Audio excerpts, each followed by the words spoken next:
President Joe Biden spoke about infrastructure at an event on Thursday in Pittsburgh.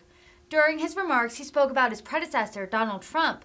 President Biden mocked the former president for not passing an infrastructure package despite numerous attempts. Biden said, quote, "Instead of infrastructure week, which was a punchline for 4 years under my predecessor, it's infrastructure decade." The president was referring to the bipartisan infrastructure law, which provided over $1 trillion to help improve infrastructure in the United States. For too long, we talked about building the best economy in the world and the best infrastructure in the world. We talked about asserting America's leadership. We started about the best and the safest roads, railroads, ports, airports, and so much more.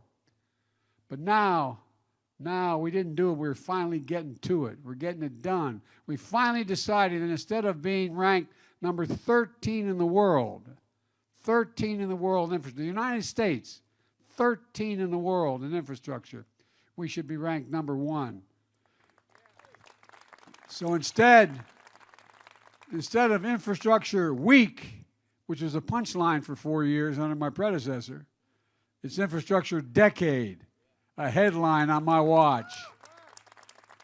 With the help of your members of Congress here today, I signed into law a once-in-a-generation investment in roads, highways, bridges, railroads, ports, airports, and so much more.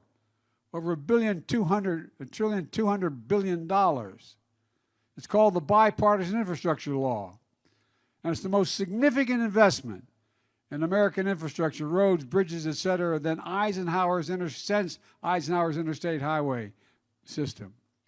Pennsylvania alone has already received $5.2 billion just this year for hundreds of projects across the Commonwealth. And that's just announced another $2.5 billion to fix and upgrade Pennsylvania's roads and bridges.